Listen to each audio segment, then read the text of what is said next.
Okay, this is a little tutorial sort of guide, as it were, on how I personally handle mapping houses for UV mapping for when I'm doing renders, be it interior or exterior.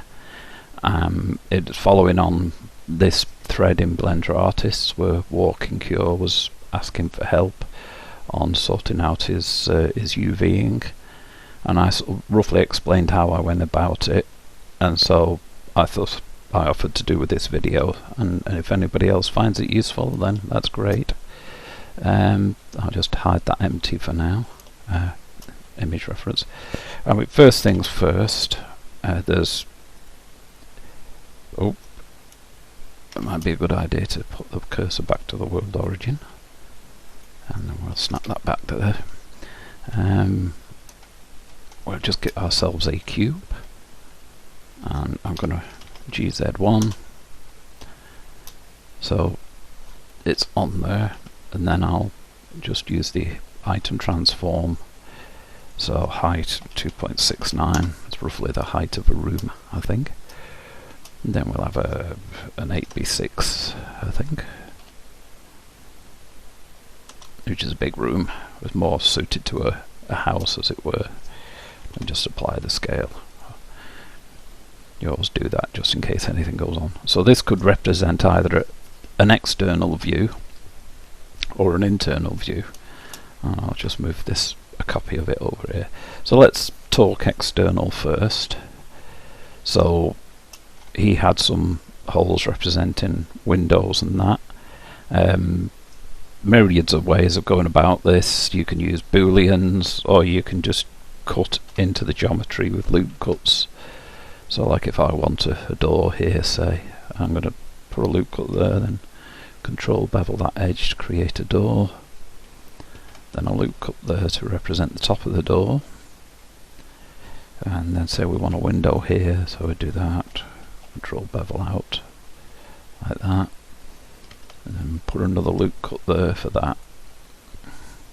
The downside to this is you get a lot of extra geometry, but so if we're dealing with an external view, I would just insert that in, and then either separate it out as a glass thing, or just delete the face, so I can put an actual window in there. And for the door, I'd do the same. I'd just extrude that in and delete the faces, and I'd also delete that bottom one, because we've got the floor there anyway. And what that does is it gives the illusion of thickness to the walls. So if I add in a window there, and you can easily add a window by just separate that, unless this is another way of doing a window. Then I'll just stick in in fact, I won't even do a modifier. I'll come in, just move that on the y-axis a bit, insert it, extrude it in, and so that would be my glass. Call that frame, and add another one, call that glass, and assign. Well, what I did there is the first material will apply to everything, and so then I just create a second one and assign that to glass. And if I sort of colour them, you'll be able to see, and I change that to a sort of a brownish. It shows it off better. So that's just an FYI for setting up things. So there you've got your window, but it still looks like there's some thickness to the wall, even though it's an illusion. Because if we go into perspective view and zoom in, you can see that it's just paper thin. If I hide that, let's hide that even. You can see it's just, there's no thickness to anything. Let's hide that. We don't want to see that for now. I'll get to that in a minute. So there, you could just see it's paper thin, and then with the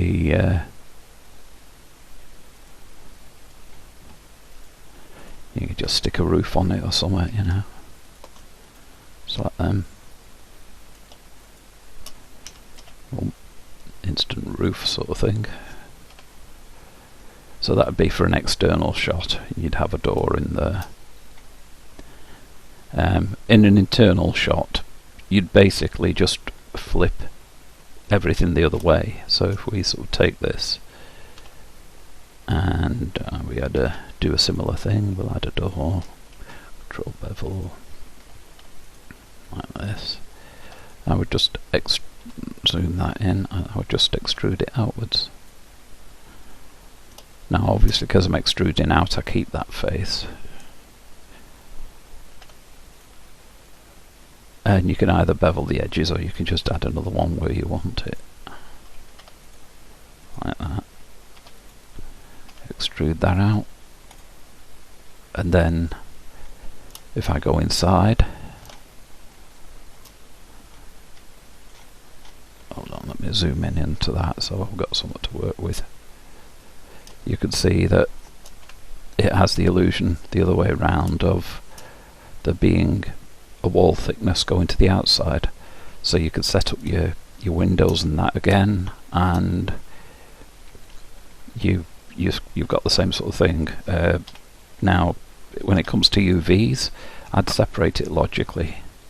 I'd take that, select linked flat faces, and then I go select loop, boundary loop, then I'd control E and I'd mark seam.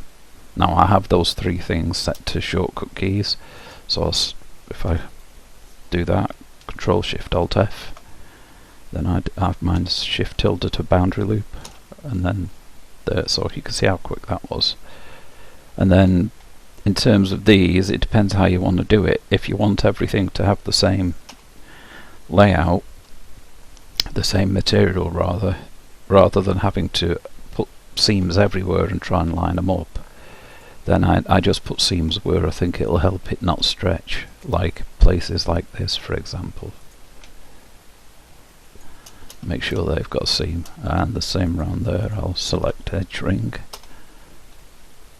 and that just makes sure that they're all so the floor and the ceiling will have one UV map, then the walls will have another. And if we go to UV editing, and I'll just create a new image so we can see what we're doing. This is what the default UVs will give you when you're working from a cube. So just select everything, and I'll just unwrap that again. Now you can see this one here is crooked.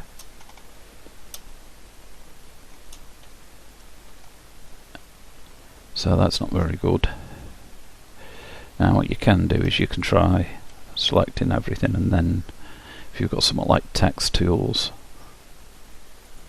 I'll turn off the sync because text tools doesn't like it otherwise, and try rectify, and that's fixed that. And that's given me a nice straight one now. So if I apply something like a brick texture, which I do have, so I'm just going to select them. My select linked is separated by seam, so I only deal with the bit I want to deal with. New, call that outer wall, assign it, and I'm just going to select that, new, floor, assign, new, roof, assign. So they've got three separate textures now.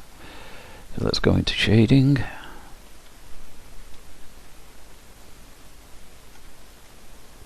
and we'll go to walls, and I'm just going to stick a texture on that. Yeah, I've got node wrangler, so control T there, stick a brick on, change that to UV editor, pull the brick up, and if we go into edit mode, we'll select them.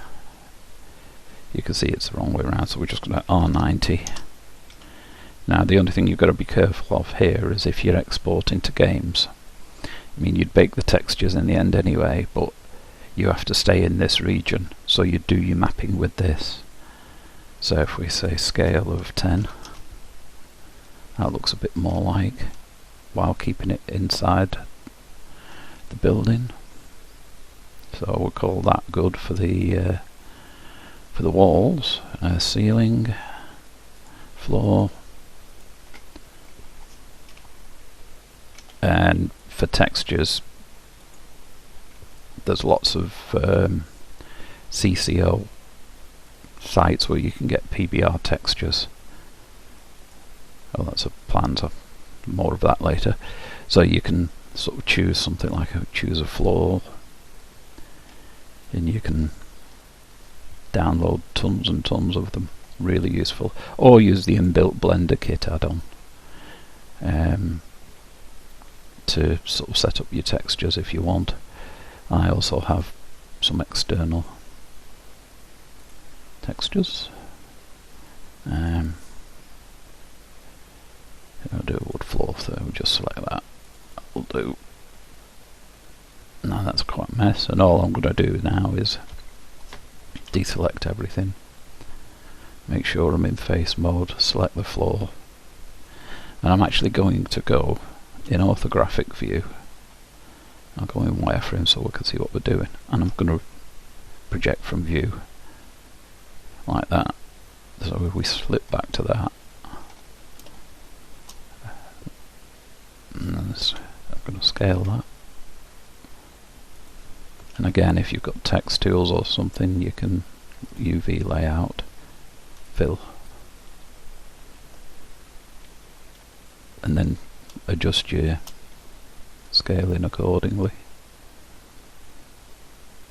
So I don't know, we'll say 7 for that. So there's your wall, and you do something similar for the ceiling, and something like that. And I'd select linked 7, and I'll project that from view, and just scale it out to make the maximum use. Because it's a separate material, you don't need to worry about overlapping. So obviously if you were doing interior, that would more likely be something like a wallpaper. So we'll just call them walls, or 2 for want of a better thing. And we can change that, and we can open in images,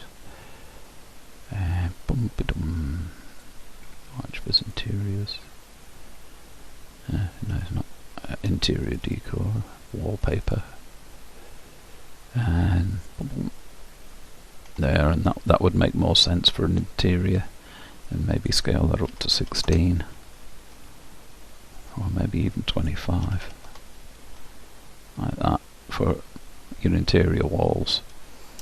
Now when it comes, if you want to separate the walls, then all you would do is mark that with a seam.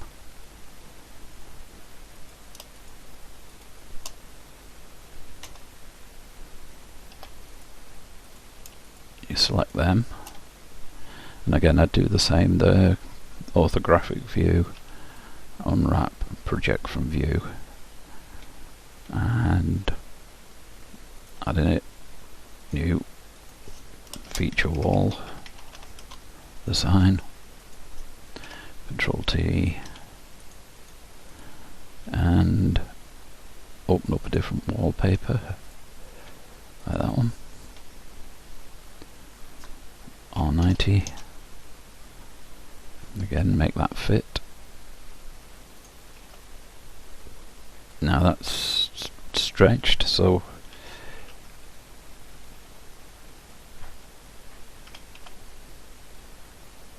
like that, and make that 4, say. Actually make that 3. So then you've got a feature wall. If I go back into perspective mode now and come out of edit mode, you can see, and then you can just tweak that if you want. So you like that. That looks a bit more natural. So 3 by 2. And if you don't like the orientation, you can make that 3 by 2. There we go. So that's how you sort of do all the UV mapping for what I'd call paper thin houses. Okay, so that's the fundamentals of that. Now if you want to build what I'd call a full house, you do it from a floor plan normally. Now when it comes to floor plans, you can just Google house plan images and you get a ton of them. And there are even some actual building sites where you can go and they show you the house plan, and you can save the images and work with that. They even give you the dimensions and that, so they're good to work from. And this is a house plan that I've downloaded yesterday.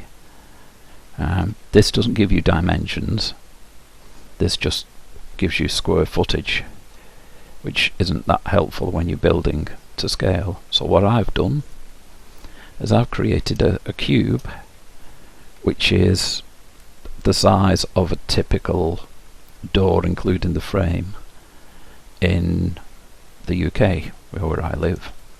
Then all you do is select your reference image that you've pulled in, make sure you're in orthographic mode, and I'd go into wireframe mode as well, and then move the image to where there's a door, roughly try and get it centered as close as possible to where the door is,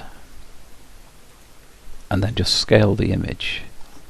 Make sure you scale it on the 3D cursor so that it scales around where your door is.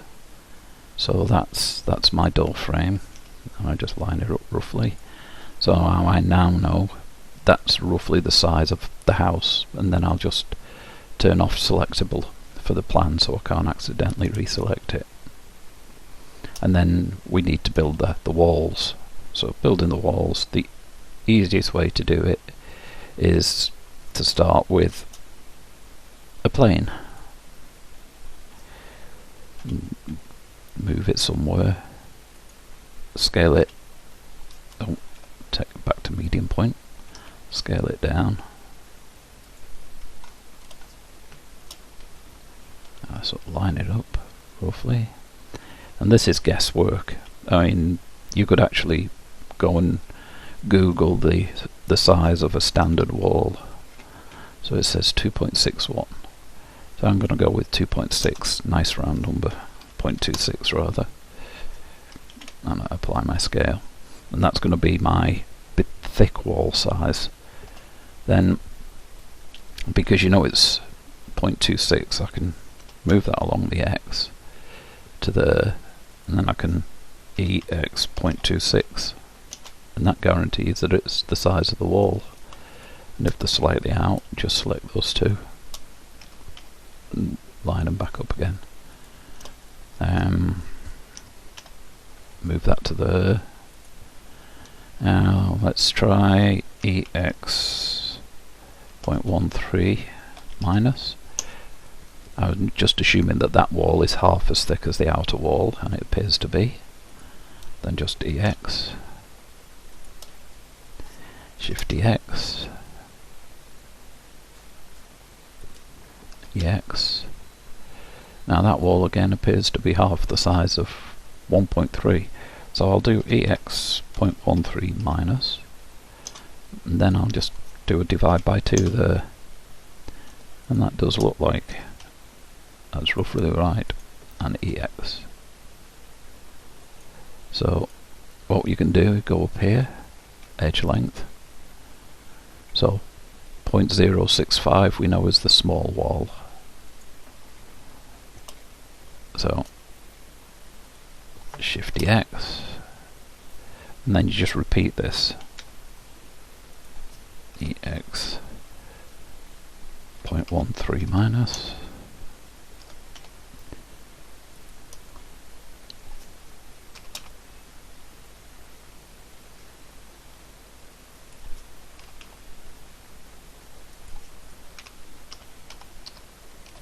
0.065 minus.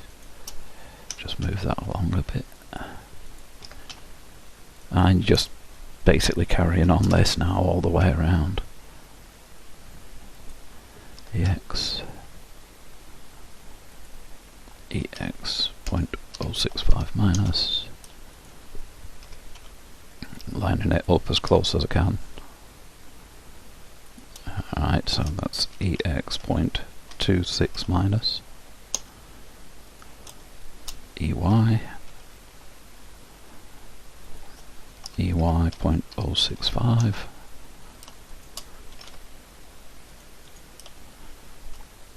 EY 0.13. It's a small wall, so divide by 2.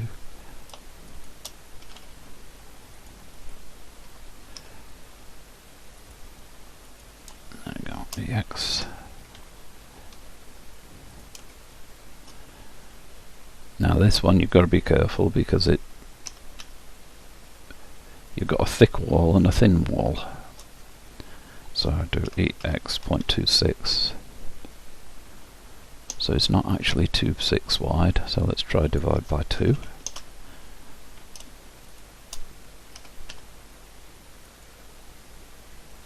And then we actually want to then just do a control loop in there.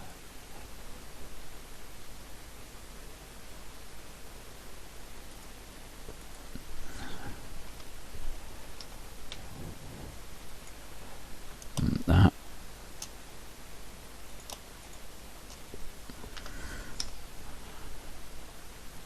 So you see, you're just carrying on all the way around the building.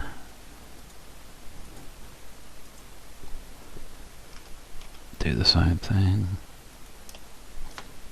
50 UI. And it's a slow process, but once you get into it, it does go along reasonably well.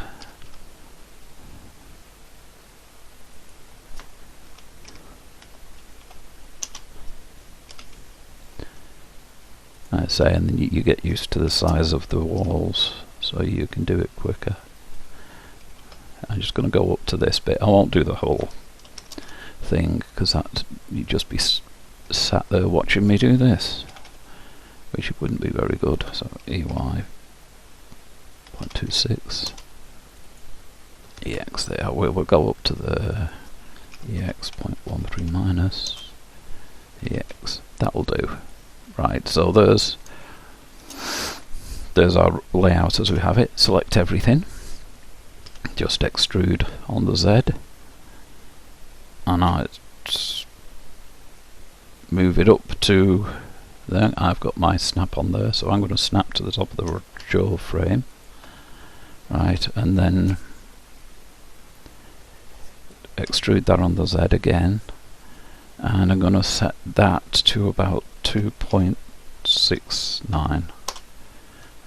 So that then gives me the door frames, and select everything, and I'll do Alt N and recalculate normals, recalculate outside, turn on the face orientation, make sure it's not red. It isn't, it's all good. Right, so what I really should do is take these, I mean once you've got the rest of the walls you can just extrude that on the X. I'm going to snap to that, Shift D X, I'm going to snap to that. I'll need to flip the normals on them, EX 0.13 minus EX, there we are, we're just putting that wall in there. And you could do the same there. Select them. EY 0.13 EY. So once you've sort of got one wall you can do it, and as you can see we've got a thing there, and then I'm just going to GX and snap that to there. Control R, GX and snap it to the other side. That way I know they're the right size. Just EY, move them out to there. And you're getting the idea. EX, da-dum. GX, I'm going to snap to there. EX, GX, snap to that side. That way I guarantee they're the right size. EY. So, EY, EY 0.065, EY. So there you've got some sort of house, as it were. Again, we stick one on here, why not? EY. Right. Okay, now we look at the plan, and we look at where is a window, where is a door. And wherever there's a window, you really want another loop cut. Now you can either loop cut all the way through the building, like this. That could be quite wasteful, and you can end up with more points than you want to. Or just select these two and choose subdivide, and that'll actually just cut them at that point. So if we select this one, that one, and subdivide, then just select those two edges, GZ, and we get them to sort of where you want them.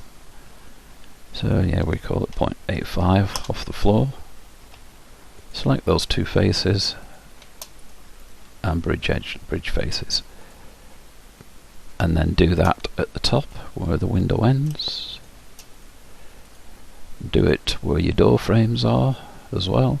So if we come over here where there's a door, select those, bridge faces, and again there you can either control loop cut, or you can just go the edges and subdivide and do that. I mean, if you wanted to, if I just undo that, you knew where you wanted all your windows, you can go to wireframe, say, do K to knife, Z to cut through, C for snap to angle, grab that point, go all across, bump, and now there's a line through everywhere at the what you'd call window height, so you can then just bridge faces as you choose, like that. So go along, bridge your faces. Now because bridge faces was the last thing, you can press Shift R and it'll repeat the process, providing you've not done anything else in the interim. So that's a way of speeding the process up once you've got it going. Again, it's laborious, but yeah, unless you're Boolean and in Windows, this is a way of actually working off a plan. As you can see, it doesn't take too long actually, in all honesty.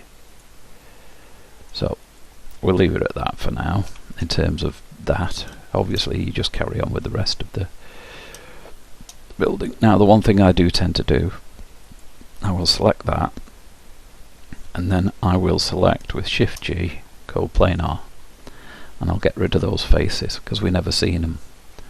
Now I'll just hide the floor plan for now, do the same on the bottom, delete the faces only.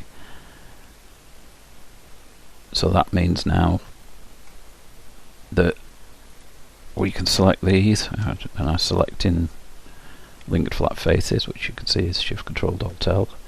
Then I'll hold down Shift again, Shift Control F L, hold down Shift, Shift Control Alt F L, and the last one, Shift Control F L. Right, and then I'm going to boundary loop,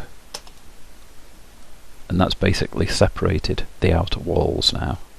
So I can do L, those outer walls are one unit, so like the other one then you could unwrap them if we go to UV editing, As you can see, it's a bit of a mess at the moment. I'll turn on like, and I'll just unwrap, and you can see those walls now are nicely cut where I've done them. Obviously I've not finished the house, so that's why they're like that. But those walls, if I choose wall and we go there, outer, let's see what we got. In fact, let's make it wood.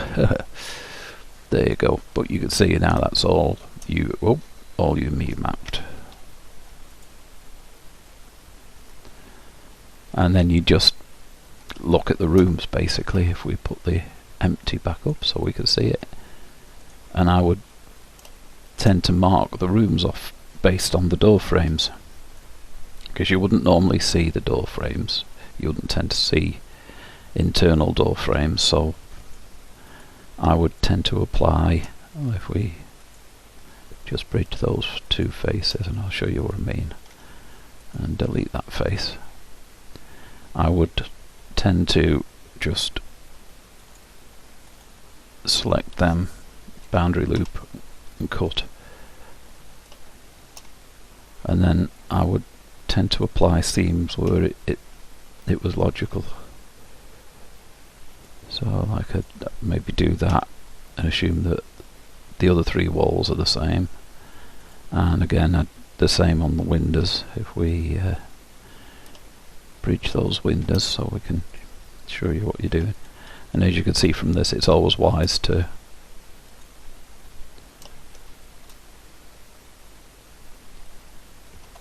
sort of do all your work first.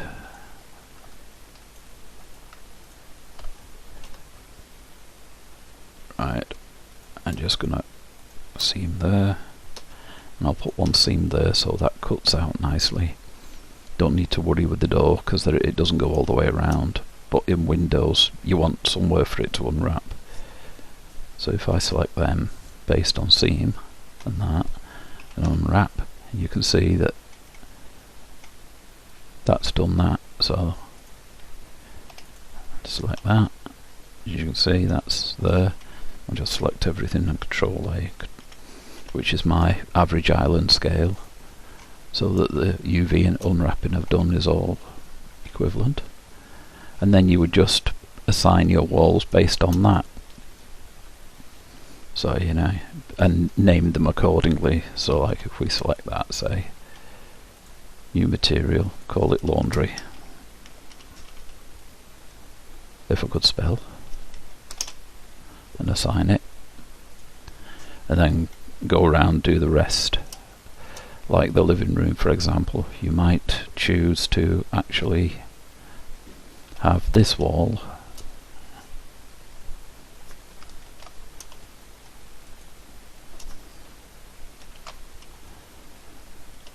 and I'm selecting linked faces here. This is another quick way of doing it. Boundary loop cut, so that automatically cuts the windows out. And so I might have these as one thing, call that living room,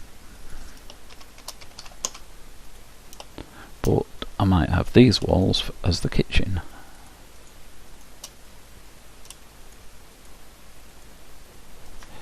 Boundary loop, mark seam, select linked,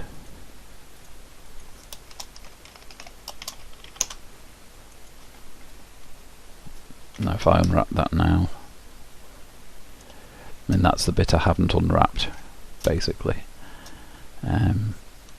so that's got issues because it's got parts in it where it's not separated.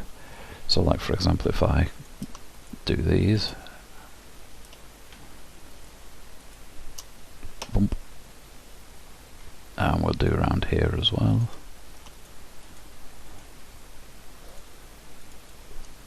bump. I mean, I know that we haven't finished this, but I'm just giving you the idea here.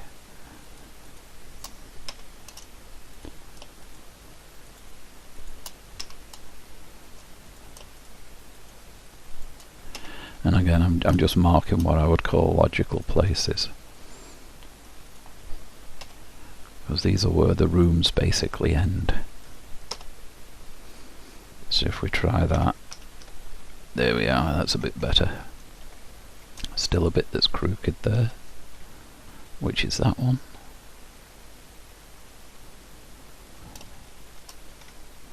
What I'm going to do, aha, and there it is again. Right, I'm just going to merge these points. This has got something to do with it, I'm sure of it. And there we go, it's fixed it. Yeah. So, yeah, I was getting issues, as you saw. That was slightly skew-if, now it isn't. Skew-if skewed. So, that now would be nice to actually edit. And we know that the layout is the thing. Right, now the reason you do all of the bridging of these and that beforehand is otherwise you've got to start going through and redoing your seams and changing geometry, and it's a pain basically. So make sure you've sort of finished your floor plan before you start doing your UVs and what have you. Doesn't really matter if there's a seam on the top, simply because there's nothing else there, so it's by default is classed as a seam. Now in terms of building the floors, you can either build them up from selecting points and slowly building them, but I tend to cheat a bit in as much as, if I just again hide this for now, I will add in a plane, go into wireframe, and scale it up so that it's within the outer walls, like that. Just apply my scale, take this edge, move this along here, just GUI, move that down a bit. I'm trying to get it roughly in the centre of the wall. And then all I do is, if I go to the main view, we'll go to that, go to edit mode, I'll just then start knifing it. You can either knife or use loop cuts, it's entirely up to you. So you can do a loop cut and line that up to there, do another loop cut, line that up to there, and do another loop cut, line that up to there. Then we'll do another loop cut here, line that up to there, goes up to there, so you get the idea, goes up to there. And then I'll just select the individual faces. So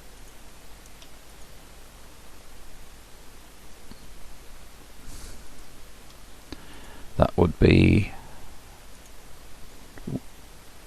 1. Press F to make that a face, and then I'll hide it. And hide that. That's just a square, so that's okay. That's the same, so the same. Actually, no, that is an oblong. So select them 3. Hide that. That's alright. Hide that.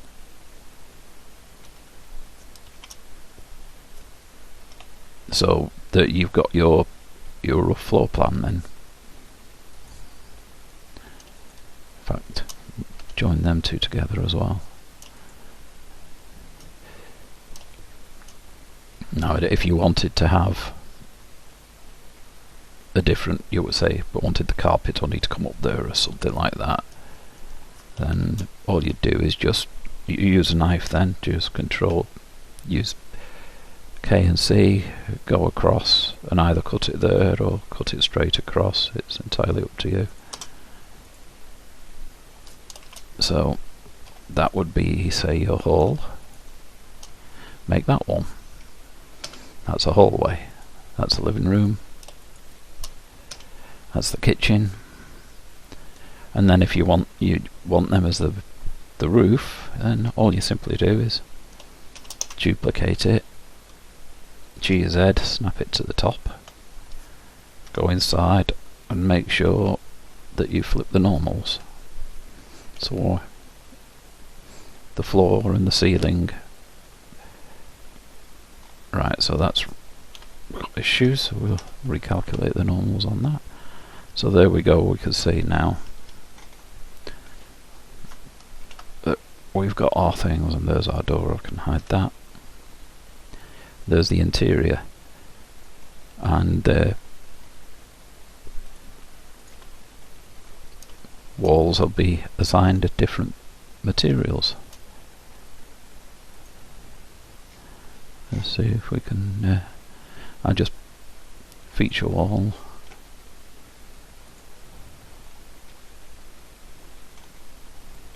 Here we go.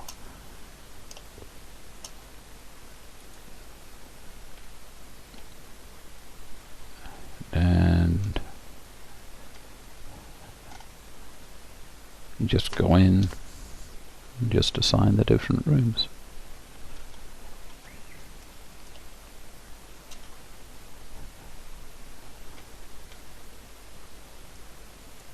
Oh, well, let's pull a different wall out.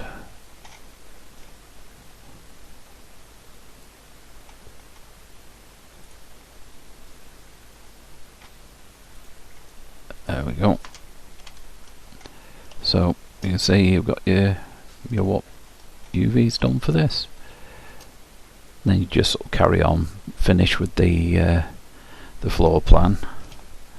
I'm currently working on extending it, and so far this is sort of roughly where I'm at.